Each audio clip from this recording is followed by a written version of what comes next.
Hello, my name is Neil Donald Walsh. You are about to have an extraordinary experience. You're about to hear a conversation with God. Yes, I know that's not possible. You probably think or have been taught that's not possible.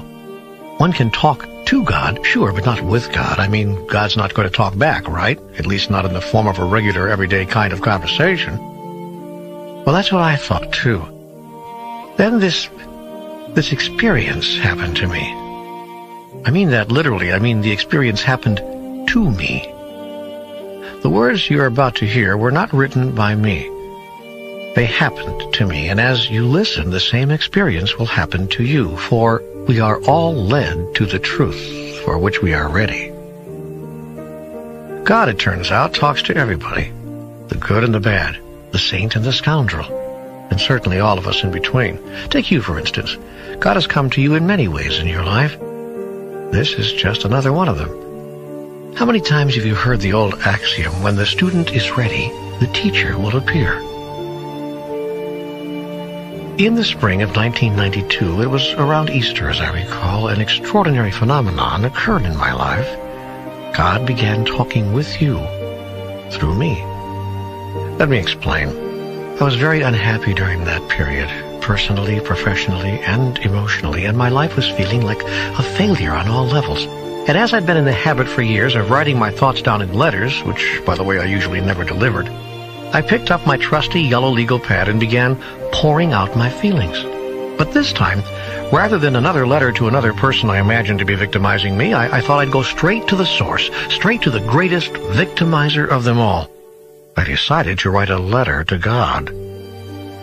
It was a spiteful, passionate letter, full of confusion, contortions, and condemnations, and a pile of angry questions. Why wasn't my life working?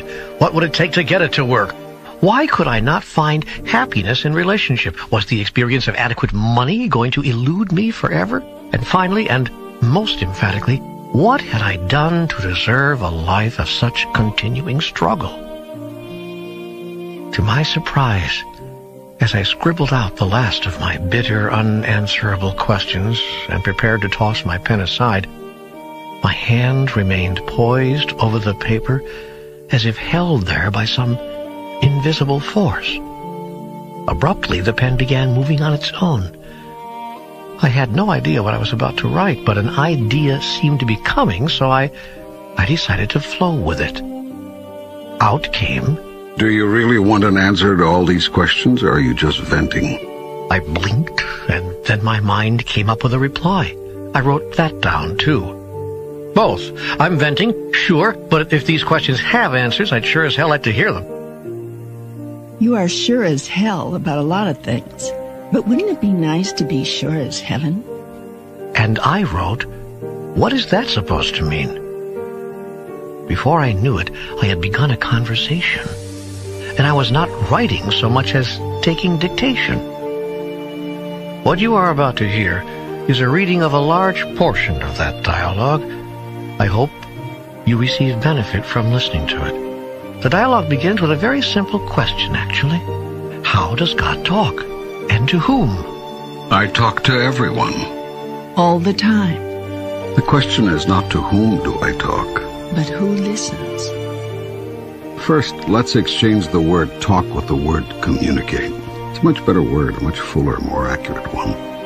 When we try to speak to each other, me to you, you to me, we are immediately constricted by the unbelievable limitation of words. For this reason, I do not communicate by words alone. In fact, rarely do I do so. The most common form of communication is through feeling. Feeling is the language of the soul. If you want to know what's true for you about something, look to how you're feeling about it. Feelings are sometimes difficult to discover, and often even more difficult to acknowledge.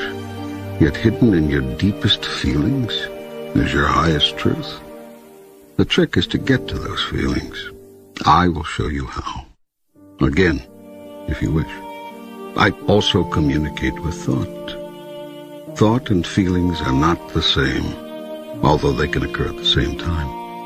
In communicating with thought, I often use images and pictures. For this reason, thoughts are more effective than mere words as tools of communication.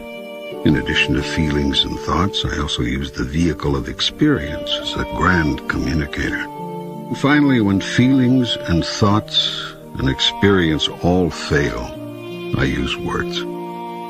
Words are really the least effective communicator.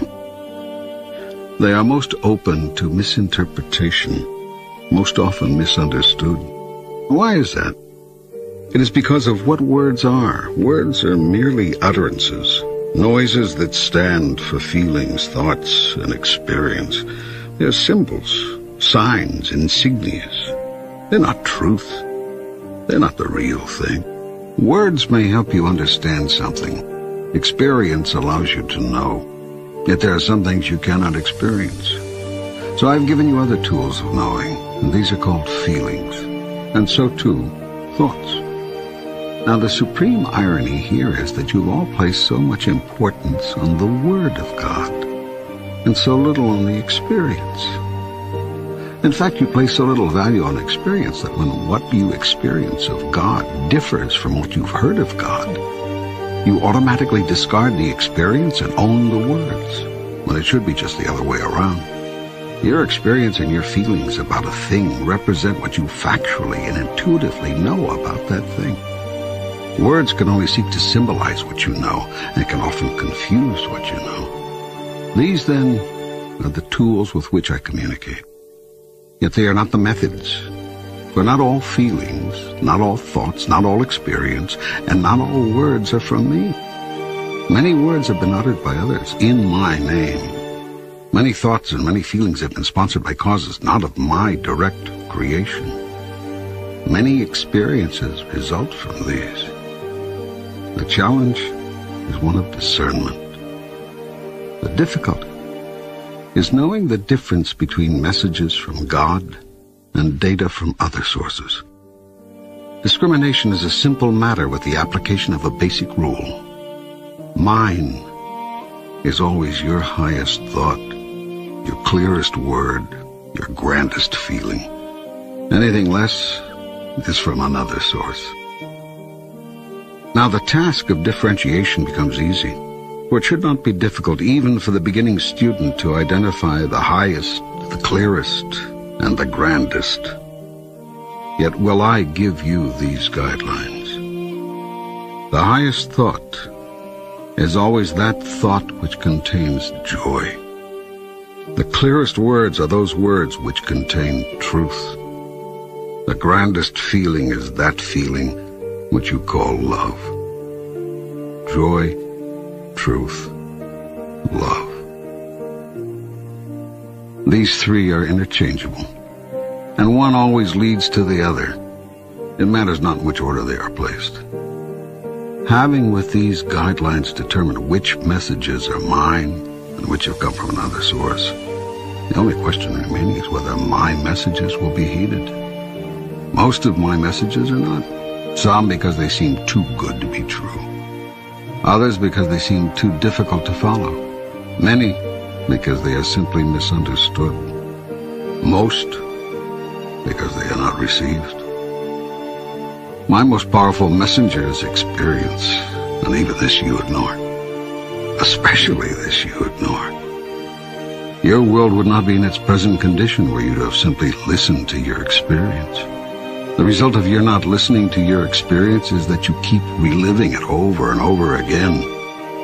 For my purpose will not be thwarted, nor my will be ignored. You will get the message, sooner or later. I will not force you to, however. I will never coerce you. For I have given you a free will, the power to do as you choose. And I will never take that away from you, ever. And so I will continue sending you the same messages over and over again throughout the millennia and to whatever corner of the universe you occupy. Endlessly will I send you my messages until you have received them and held them close, calling them your own. My messages will come in 100 forms, in 1,000 moments across 1,000,000 years. You cannot miss them if you truly listen. You cannot ignore them once truly heard. Thus will our communication begin in earnest.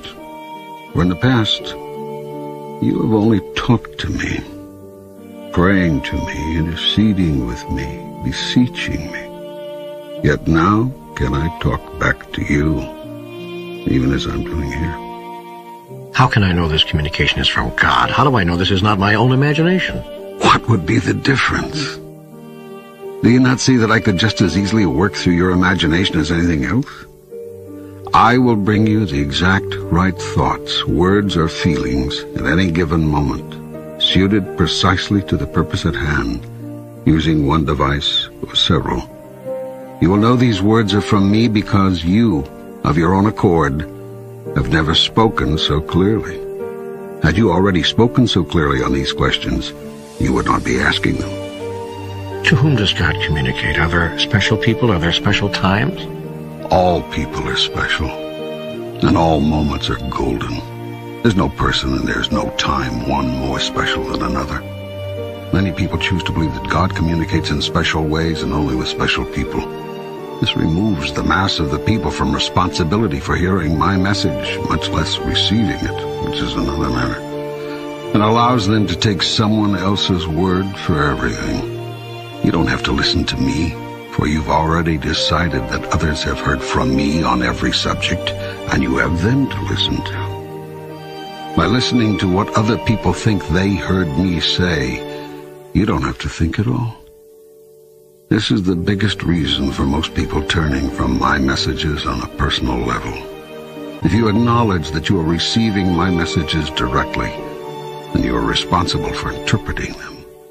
It is far safer and much easier to accept the interpretation of others, even others who have lived 2,000 years ago, than seek to interpret the message you may very well be receiving in this moment now.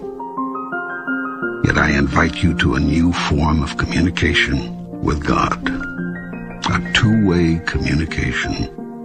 In truth, it is you who have invited me, for I have come to you in this form, right now, in answer to your call. Why do some people, take Christ for example, seem to hear more of your communication than others? Because some people are willing to actually listen. They're willing to hear. They're willing to remain open to the communication even when it seems scary or crazy or downright wrong. We should listen to God even when what's being said seems wrong? Especially when it seems wrong. If you think you are right about everything, then needs to talk with God. Go ahead and act on all that you know. But notice that you've all been doing that since time began. And look at what shape the world is in. Clearly, you've missed something. Obviously, there's something you don't understand.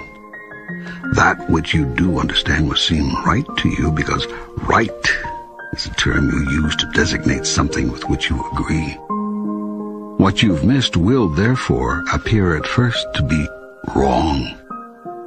The only way to move forward on this is to ask yourself, what would happen if everything I thought was wrong was actually right? Every great scientist knows about this.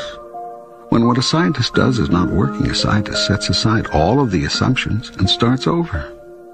All great discoveries have been made from a willingness and ability to not be right.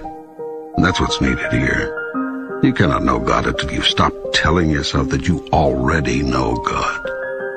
You cannot hear God until you stop thinking that you've already heard God. I cannot tell you my truth until you stop telling me yours. But my truth about God comes from you. Who said so? Others. What others? Leaders, ministers, rabbis, priests, books, the Bible, for heaven's sake. Those are not authoritative sources. They aren't? No. Then what is? Listen to your feelings. Listen to your highest thoughts. Listen to your experience. Whenever any of these differ from what you've been told by your teachers or read in your books, forget the words. Words are the least reliable purveyor of truth.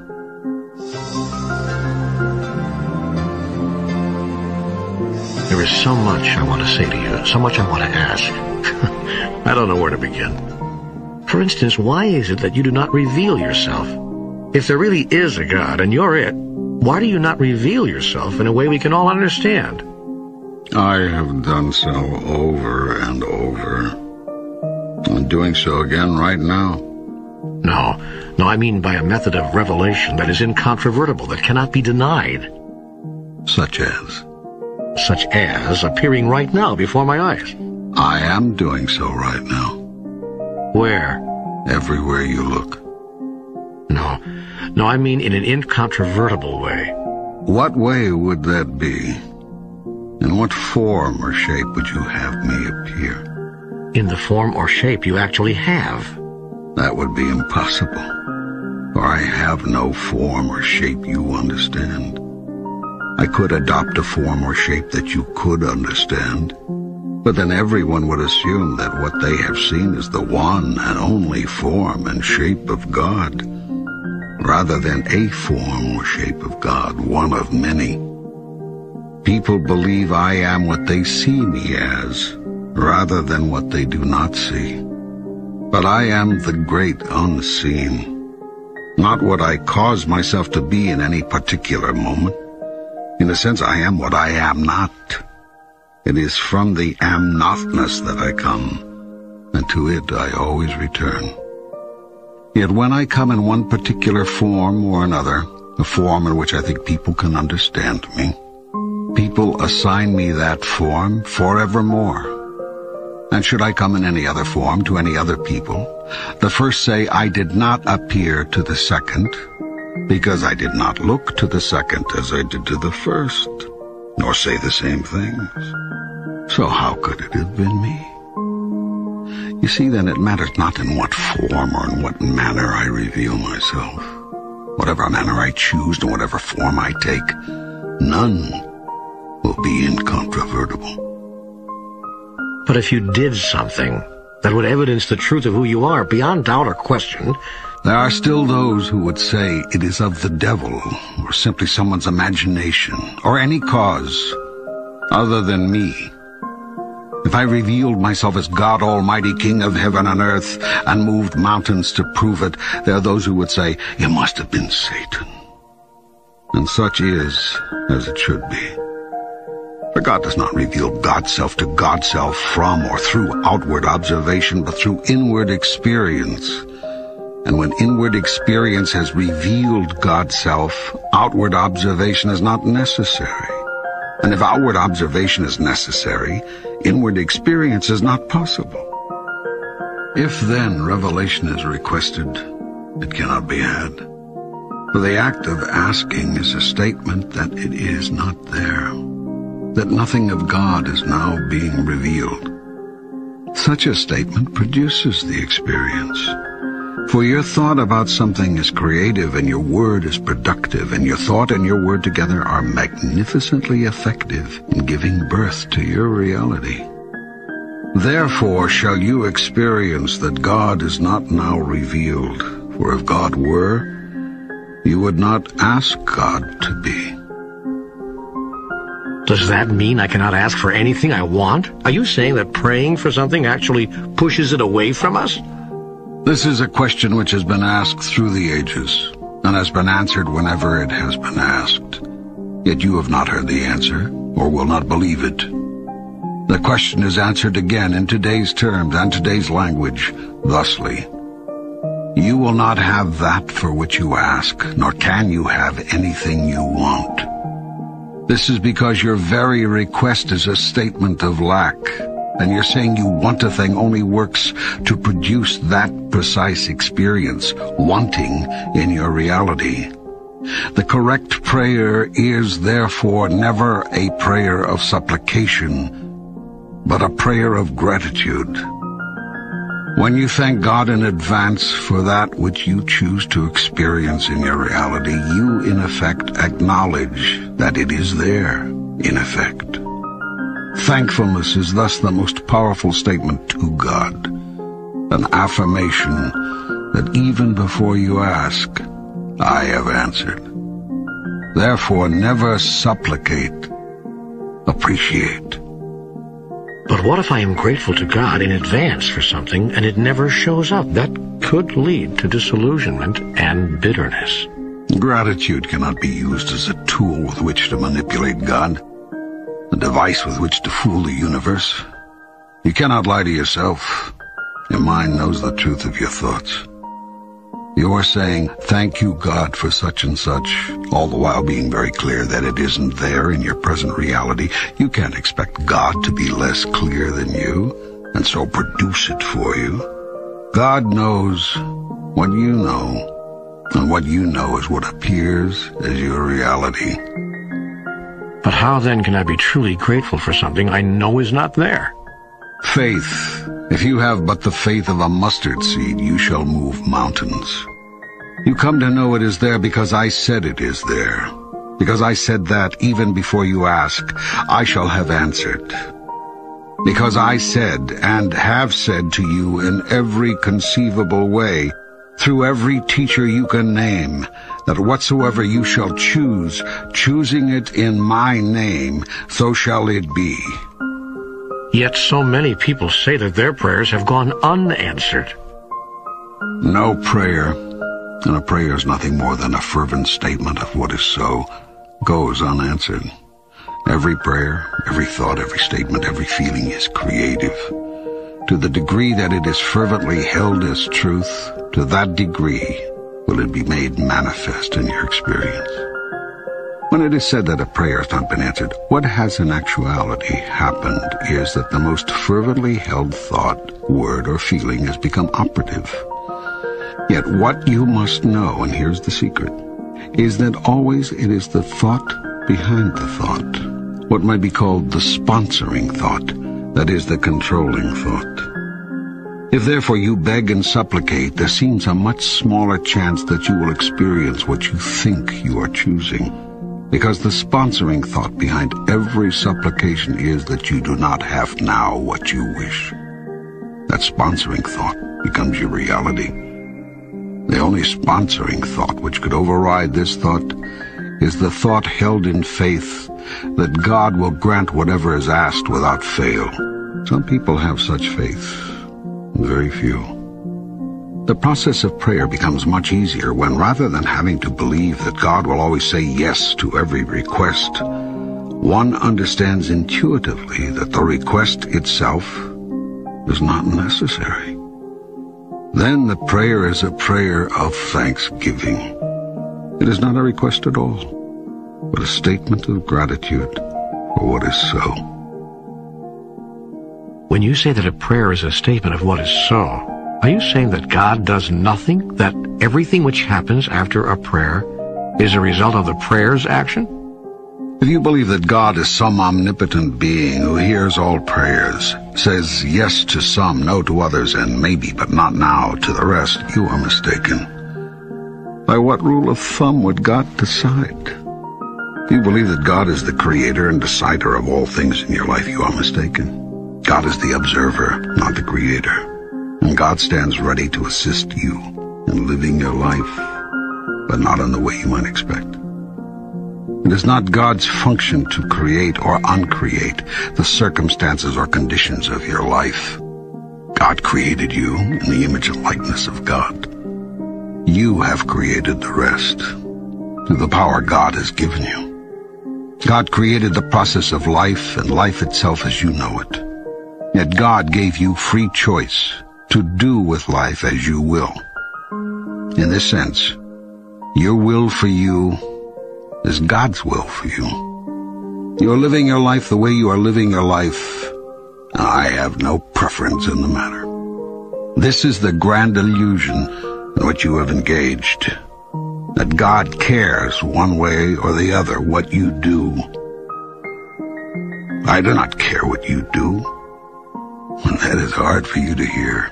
Yet do you care what your children do when you send them out to play? Is it a matter of consequence to you whether they play tag or hide and seek or pretend? No, it is not. Because you know they are perfectly safe. You have placed them in an environment which you consider friendly and very okay. Of course, you will always hope that they do not hurt themselves. And if they do, you will be right there to help them, heal them, allow them to feel safe again, to be happy again, to go and play again another day. But whether they choose hide and seek or pretend will not matter to you the next day either. You will tell them, of course, which games are dangerous to play. But you cannot stop your children from doing dangerous things.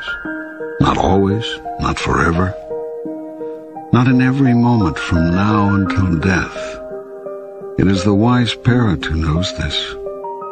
Yet the parent never stops caring about the outcome.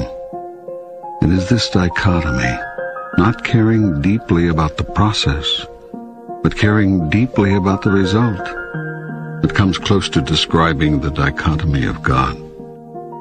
Yet God, in a sense, does not even care about the outcome, not the ultimate outcome. This is because the ultimate outcome is assured. And this is the second great illusion of man, that the outcome of life is in doubt. It is this doubt about ultimate outcome that has created your greatest enemy, which is fear. For if you doubt outcome, then you must doubt Creator. You must doubt God. And if you doubt God, you must live in fear and guilt all your life. If you doubt God's intentions, God's ability to produce this ultimate result, then how can you ever relax? How can you ever truly find peace? Yet God has full power to match intentions with results. You cannot and will not believe in this, even though you claim that God is all-powerful.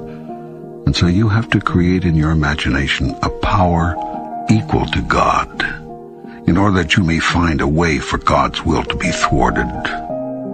So you have created in your mythology the being you call devil. You have even imagined a God at war with this being, thinking that God solves problems the way you do. Finally, you have actually imagined that God could lose this war.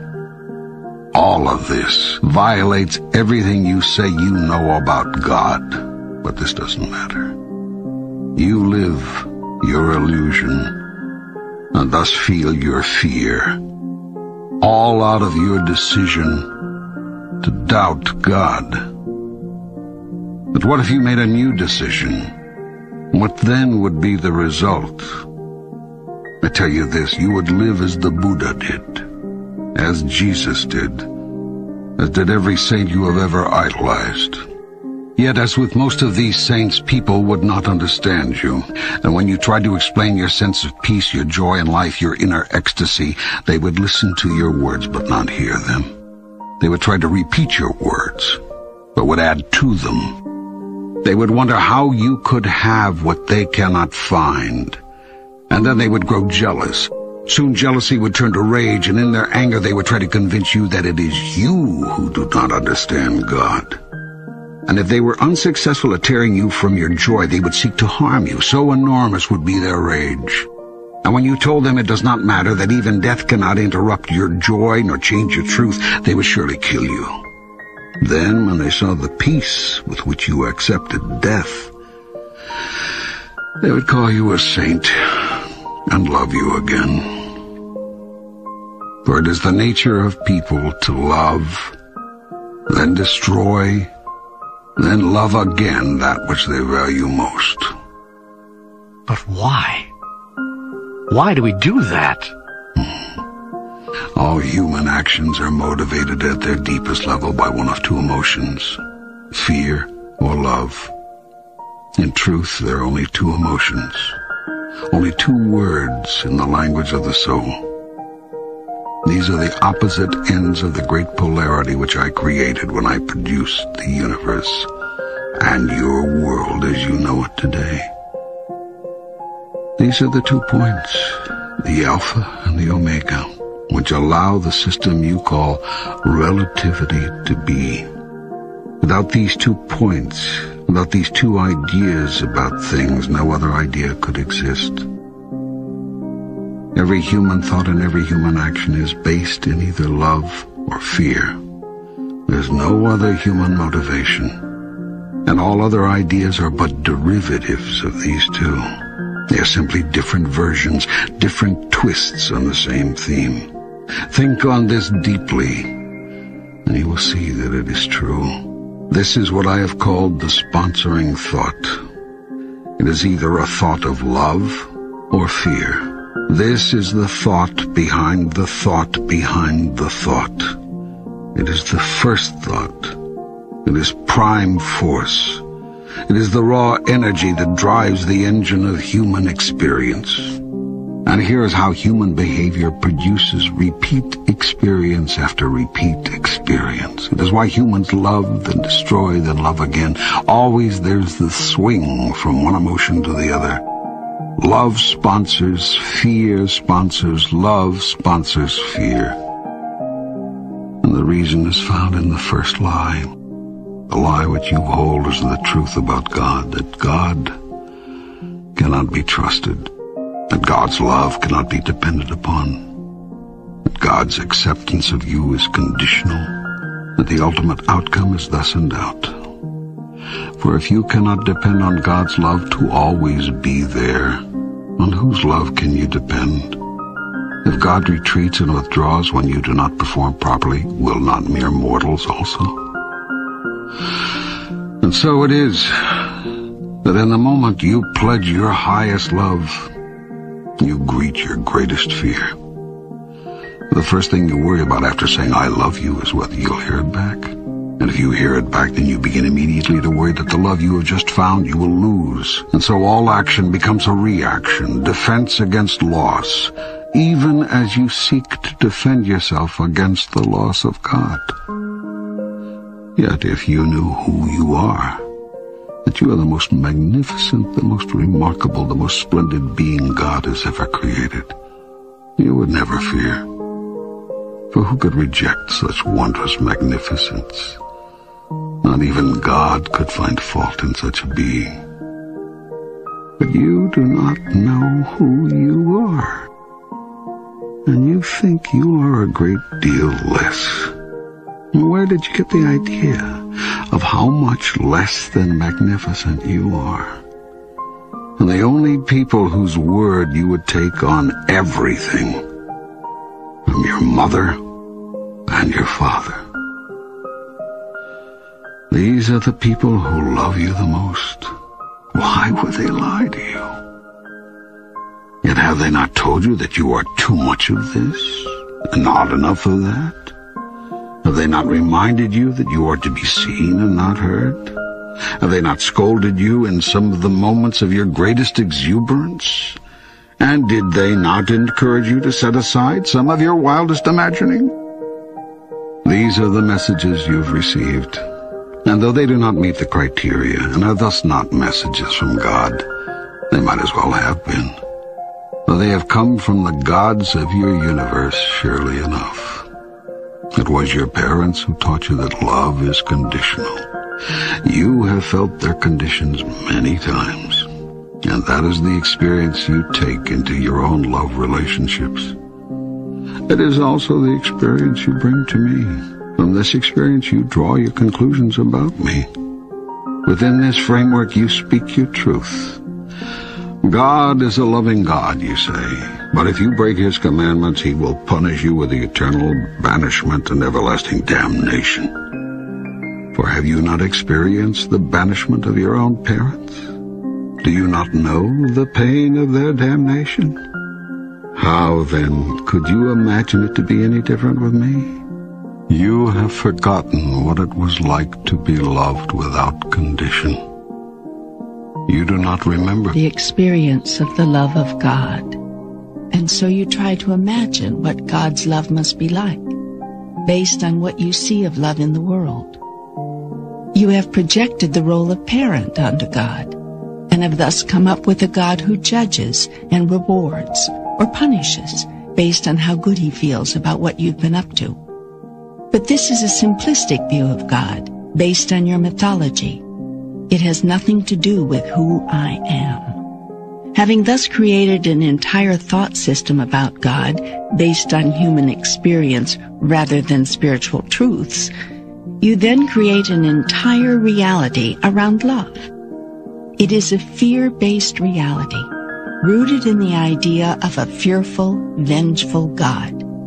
Its sponsoring thought is wrong, but to deny that thought would be to disrupt your whole theology.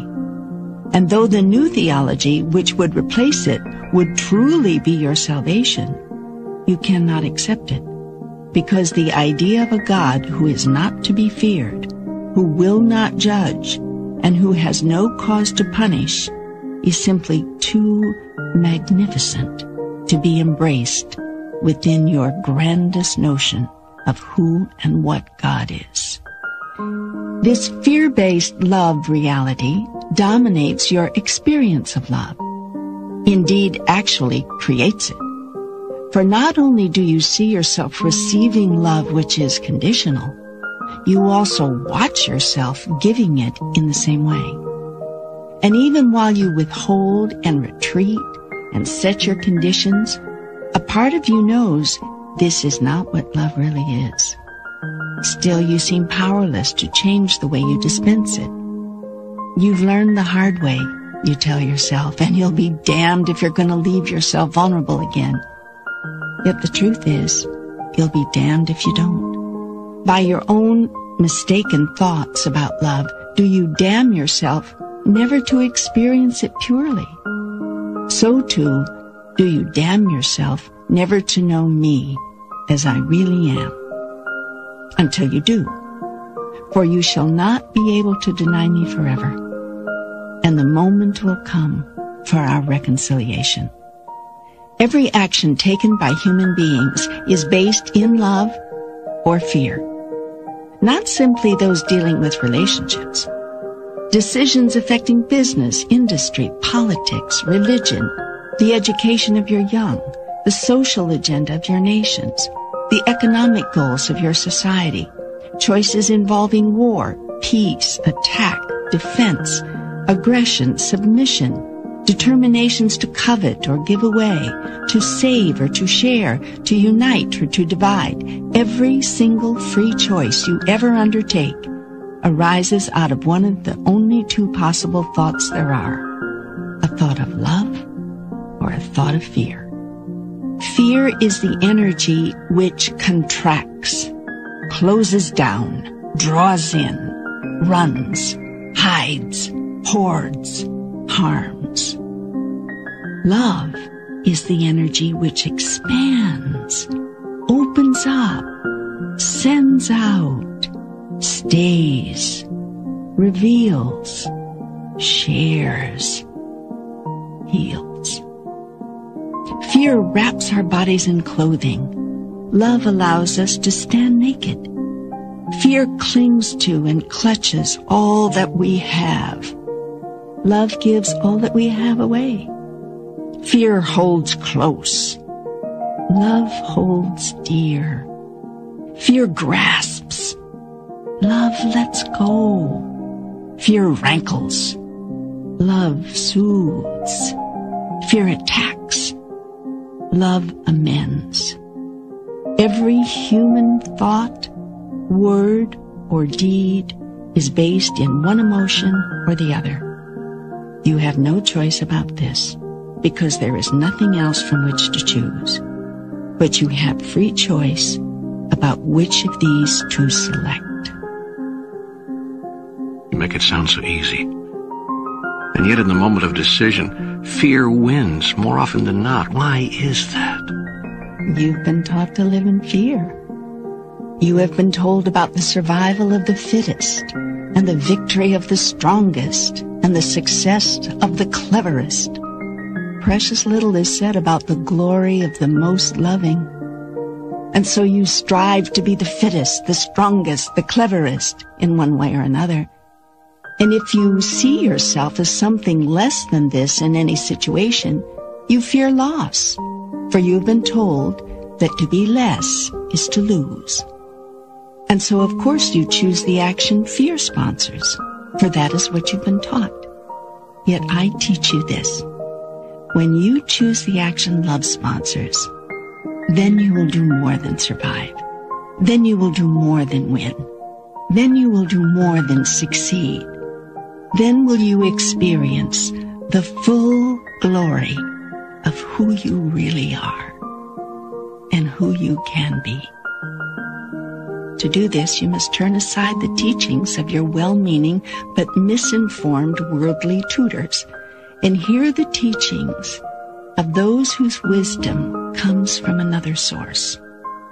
There are many such teachers among you, as always there have been, for I will not leave you without those who would show you, teach you, guide you, and remind you of these truths. Yet the greatest reminder is not anyone outside you, but the voice within you. This is the first tool that I use because it is the most accessible.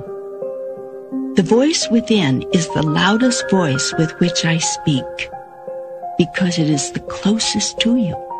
It is the voice which tells you whether everything else is true or false, right or wrong, good or bad, as you have defined it.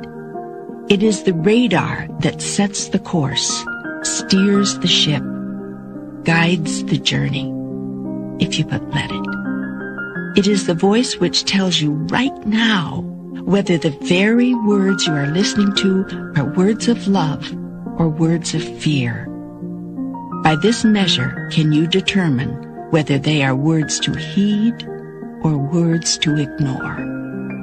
You said that when I always choose the action that love sponsors, then I will experience the full glory of who I am and who I can be. Will you expand on this, please? There is only one purpose for all of life, and that is for you and all that lives to experience fullest glory. Everything else you say, think, or do is attendant to that function. There is nothing else for your soul to do, and nothing else your soul wants to do. The wonder of this purpose is that it is never ending. An ending is a limitation, and God's purpose is without such a boundary. Should there come a moment in which you experience yourself in your fullest glory, you will in that instant imagine an ever greater glory to fulfill. The more you are, the more you can become. And the more you can become, the more you can yet be. The deepest secret is that life is not a process of discovery, but a process of creation. You are not discovering yourself, but creating yourself anew. Seek, therefore, not to find out who you are. Seek to determine who you want to be. There are those who say that life is a school, that we are here to learn specific lessons, that once we graduate, we can go on to larger pursuits, no longer shackled by the body. Is this correct? It is another part of your mythology based on human experience. Life is not a school? Nope. We're not here to learn lessons? Nope. Well, then why are we here? To remember and recreate who you are. I've told you over and over again, you do not believe me, yet that is well as it should be. For truly, if you do not create yourself as who you are, that you cannot be. Okay, all right, you've lost me. Let's go back to this school bit. I've heard teacher after teacher tell us that life is a school. I'm frankly shocked to hear you deny that. School is a place you go if there is something you do not know that you want to know. It is not a place you go if you already know a thing and simply want to experience your knowingness. Life, as you call it, is an opportunity for you to know experientially what you already know conceptually. You need learn nothing to do this. You need merely remember what you already know and act on it. I'm not sure I understand. Let's start here. The soul, your soul, knows all there is to know all the time. There's nothing hidden to it, nothing unknown, yet knowing is not enough. The soul seeks to experience. You can know yourself to be generous, but unless you do something which displays generosity, you have nothing but a concept. You can know yourself to be kind, but unless you do someone a kindness, you have nothing but an idea about yourself. It is your soul's only desire to turn its grandest concept about itself into its greatest experience. Until concept becomes experience, all there is speculation. I have been speculating about myself for a long time, longer than the age of the universe times the age of the universe. You see then how young it is, how new is my experience of myself. Wait, you've lost me again. Your experience of yourself? Yes, let me explain it to you this way. In the beginning, that which is is all there was, and there was nothing else. Yet, all that is could not know itself, because all that is all there was, and there was nothing else. And so all that is was not. For in the absence of something else, all that is not. This is the great is not is, to which mystics have referred from the beginning of time. Now, all that is knew it was all there was. But this was not enough, for it could only know its utter magnificence conceptually, not experientially. Yet the experience of itself is that for which it longed, for it wanted to know what it felt like to be so magnificent. Still, this was impossible, because the very term magnificent is a relative term. All that is could not know what it felt like to be magnificent unless that which is not showed up. In the absence of that which is not, that which is not. Do you understand this? I think so. Keep going. All right. The one thing that all that is knew is there was nothing else. And so it could and would never know itself from a reference point outside of itself. Such a point did not exist. Only one reference point existed, and that was the single place within the is not is, the am not am. Still, the all of everything chose to know itself experientially.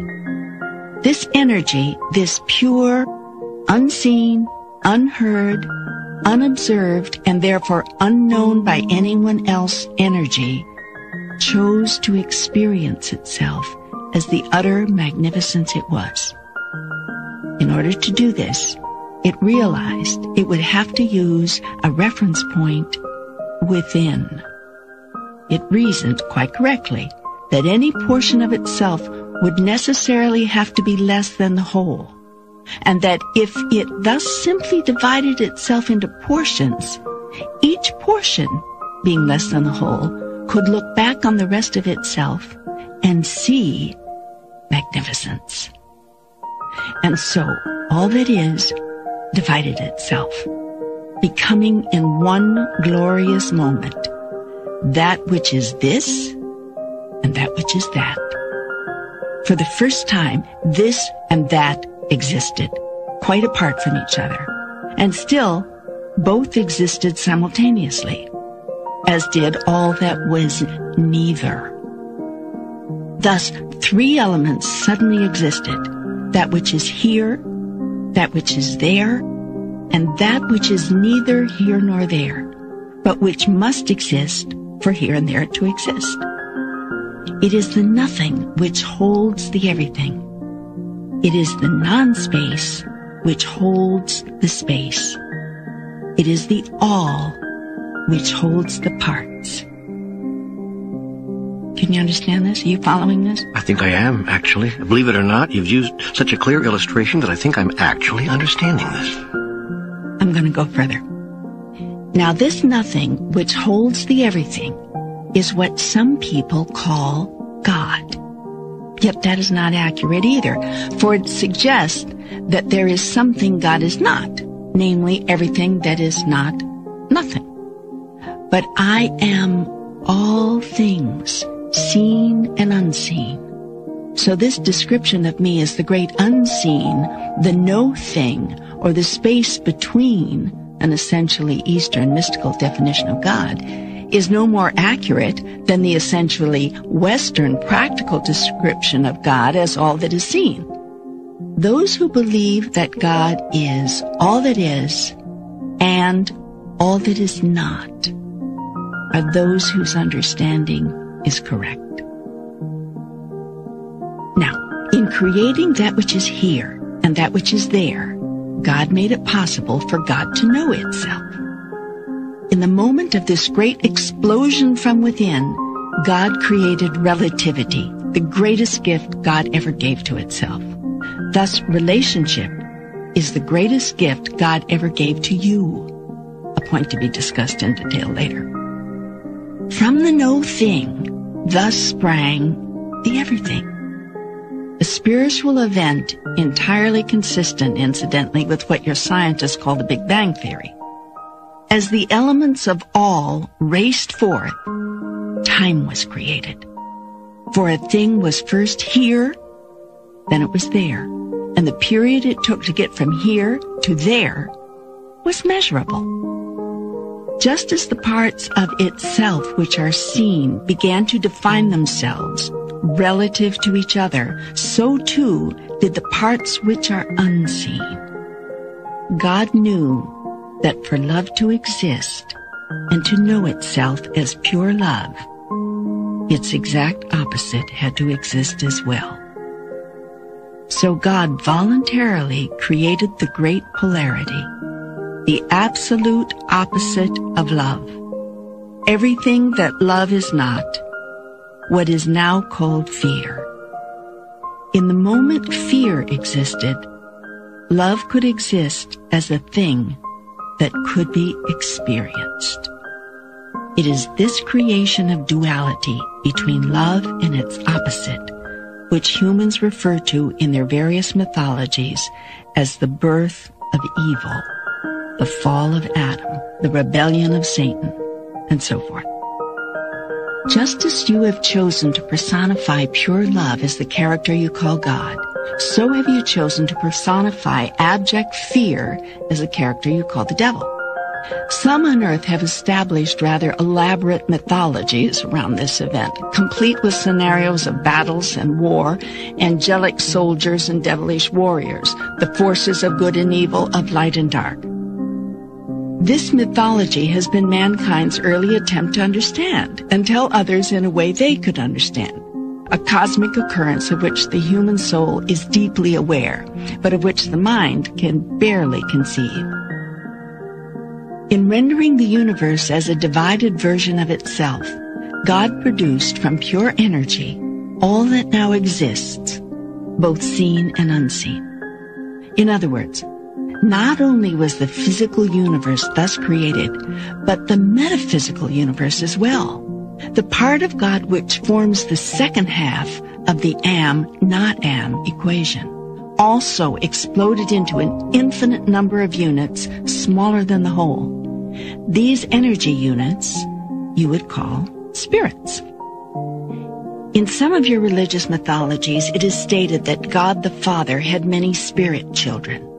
This parallel to the human experiences of life multiplying itself seems to be the only way the people could be made to hold in reality the idea of the sudden appearance, the sudden existence of countless spirits in the kingdom of heaven. In this instance, your mythical tales and stories are not so far from ultimate reality, for the endless spirits comprising the totality of me are, in a cosmic sense, my offspring. My divine purpose in dividing me was to create sufficient parts of me so that I could know myself experientially. There is only one way for the Creator to know itself experientially as the Creator, and that is to create. And so I gave to each of the countless parts of me, to all of my spirit children, the same power to create which I have as the whole. This is what your religions mean when they say that you were created in the image and likeness of God. This doesn't mean, as some have suggested, that our physical bodies look alike, although God can adopt whatever physical form God chooses for a particular purpose. It does mean that our essence is the same. We are composed of the same stuff. We are the same stuff, with all the same properties and abilities, including the ability to create physical reality out of thin air. My purpose in creating you, my spiritual offspring, was for me to know myself as God. I have no way to do that save through you. Thus it can be said, and has been many times, that my purpose for you is that you should know yourself as me. This seems so amazingly simple, yet it becomes very complex, because there is only one way for you to know yourself as me. And that is for you first to know yourself as not me. Now try to follow this. Fight to keep up, because this gets very subtle here. Are you ready? I think so. Good. Remember, you've asked for this explanation. You've waited for it for years. You've asked for it in layman's terms, not theological doctrines or scientific theories. Yes, I know what I've asked. And having asked, so shall you receive. Now, to keep things simple, I'm going to use your Children of God mythological model as a basis for discussion, because it is a model with which you're very familiar, and in many ways, it is not that far off. So let's go back to how this process of self-knowing must work. There is one way I could have caused all of my spiritual children to know themselves as parts of me, and that was simply to tell them. This I did. But you see, it was not enough for spirit to simply know itself as God, or part of God, or children of God, or inheritors of the kingdom, or whatever mythology you want to use. As I've already explained, knowing something and experiencing it are two different things. Spirit longed to know itself experientially, just as I did. Conceptual awareness was not enough for you. So I devised a plan. It is the most extraordinary idea in all the universe, and the most spectacular collaboration. I say collaboration because all of you are in it with me. Under the plan, you as spirit would enter the physical universe just created. This is because physicality is the only way to know experientially what you know conceptually. It is, in fact, the reason I created the physical cosmos to begin with, and the system of relativity which governs it, and all creation. Once in the physical universe, you, my spirit children, could experience what you know of yourself, but first you had to come to know the opposite. To explain this simply, you cannot know yourself as tall unless and until you become aware of short. You cannot experience the part of yourself that you call fat unless you also come to know thin. Taken to ultimate logic, you cannot experience yourself as what you are until you've encountered what you are not. This is the purpose of the theory of relativity and all physical life. It is by that which you are not that you yourself are defined. Now, in the case of the ultimate knowing, in the case of knowing yourself as the creator, you cannot experience yourself as creator unless and until you create. And you cannot create yourself until you uncreate yourself. In a sense, you have to first not be in order to be. Do you follow? I think... Stay with it. Of course, there's no way for you to not be who and what you are. You simply are that pure creative spirit. Have been, always, and always will be. So you did the next best thing. You caused yourself to forget who you really are. Upon entering the physical universe, you relinquished your remembrance of yourself. This allows you to choose to be who you are, rather than simply wake up in the castle, so to speak.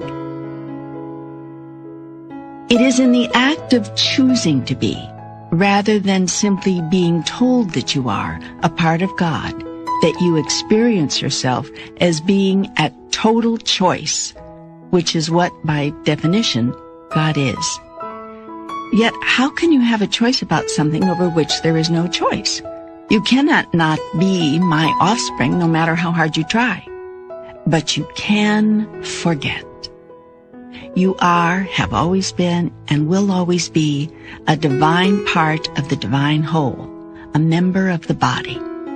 That is why the act of rejoining the whole, of returning to God, is called remembrance. You actually choose to remember who you really are, or to join together with the various parts of you to experience the all of you, which is to say, the all of me. Your job on earth, therefore, is not to learn, because you already know, but to remember who you are and to remember who everyone else is. That is why a big part of your job is to remind others, that is, to remind them, so that they can remember also. All the wonderful spiritual teachers have been doing just that. It is your sole purpose. That is to say, your soul purpose.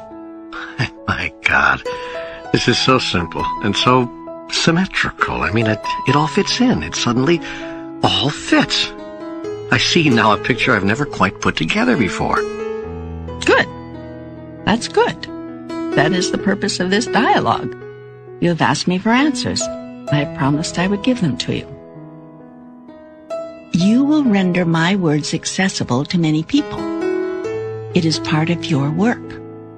Now you have many questions, many inquiries to make about life. We have here placed the foundation. We've laid the groundwork for other understandings. Let's go to the other questions, and don't worry if there is something about what we've just gone through you do not understand. It'll all become clear to you soon enough.